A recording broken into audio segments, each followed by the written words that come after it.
Nous serons avec l'ambassadeur Herman Cohen live pour 10 minutes. 10 minutes avec monsieur l'ambassadeur Herman Cohen. Son Excellence, bonjour. Bonjour, monsieur. C'est un réel bonheur de vous voir encore sur Réveil Patriotique et surtout de nous avoir accordé ces 10 minutes. La situation en RDC. Vous avez commencé à parler depuis très longtemps de la RDC. On vous a vu autour de la RDC. Vous étiez l'ambassadeur autour de la RDC. Pouvez-vous nous dire en ce moment précis, c'est quoi la santé politique en RDC? Comment vous voyez la perspective sur les élections à venir? Écoutez, je crois que je peux être un peu optimiste maintenant. Ouais. Je suis sûr qu'il y aura une transition, que le président Kabila va suivre la Constitution, qui va quitter le pouvoir après l'élection du 23 décembre prochain et qu'il y aura un nouveau président. Et j'espère qu'il va faire des réformes nécessaires pour élever la population congolaise de la pauvreté. Kabila, vous comptez encore sur Kabila alors que Kabila est resté au pouvoir pendant le mandat de Bush, le fils, 2 mandats de Obama. Aujourd'hui, nous sommes avec Trump, où les efforts ont été réunis, il y a eu de dialogue, il y a eu les résolutions, mais Kabila est resté toujours au pouvoir. Niki Halé est parti, on lui a accordé encore 1 année. Est-ce que vous êtes sûr que Kabila va obtempérer et organiser les élections?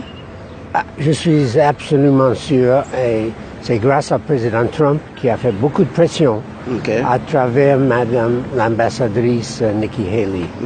Donc je suis sûr que le président Kabila va suivre les conseils du président Trump.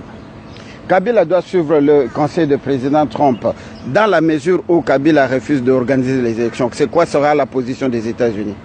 Oh, il va pas faire ça. Il va organiser l'élection. Moi, je n'accepte pas l'idée qu'il va pas organiser l'élection. Non, ça va pas arriver. Vous côtoyez beaucoup de politiciens congolais et on vous a vu autour de tous ces politiciens qui font le va-et-vient aux États-Unis. Et après avoir parlé avec tous ces gens-là, vous pensez que... Après avoir parlé avec tous ces gens-là, vous pensez qu'ils sont assez organisés maintenant pour aller aux élections? Et à votre avis, qui sera le candidat potentiel pour l'opposition? Oh, il y a plusieurs possibilités. Il y a M. Bemba qui vient de sortir de prison. Il y a M. Katumbi qui est l'ancien gouverneur de Katanga. Il y a Félix Tshisekedi qui est le fils du grand héros Étienne Tshisekedi. Il y a M. Matangulu, il y a Noël Chiani, donc il y a un grand choix. Le choix est là. Selon la perspective que vous êtes en train de voir, vous les avez tous côtoyés. Vous pensez qu'eux, ils peuvent se mettre tous ensemble pour choisir un seul candidat? À mon avis, du point de vue de l'opposition, ce sera une très bonne idée. Parce qu'avec le changement de la Constitution en 2011, ce n'est plus nécessaire d'avoir 50% pour être élu. Donc je crois que le président Kabila avait beaucoup moins de 50% quand il a gagné en 2011. Donc avec plusieurs candidats, c'est possible que vous aurez un prochain président qui a eu 25-30%.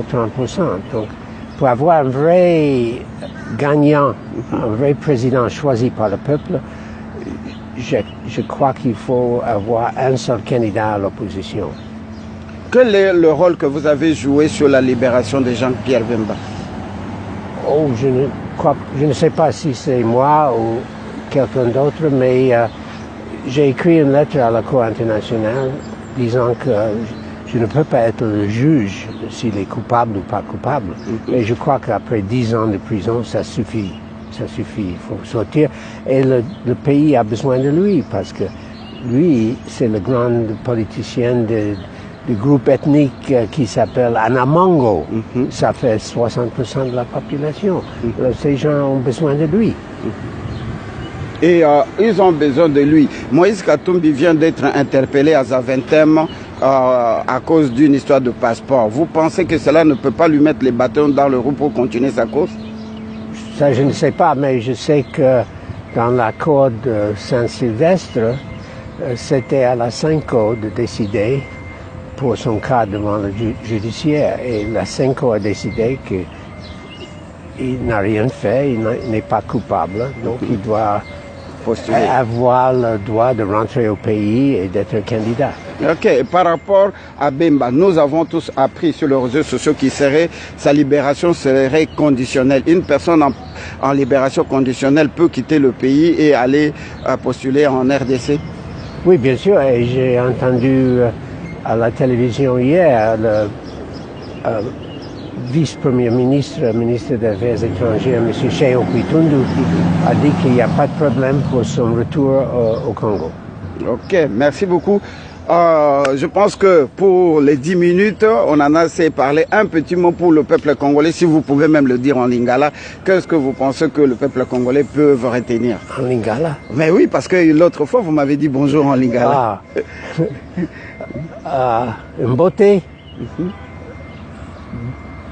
Gende Malamu et Tikala Malamu. Merci beaucoup, Monsieur Herman Cohen, c'est un réel bonheur. On aura le temps de nous revoir. Maintenant, nous partons à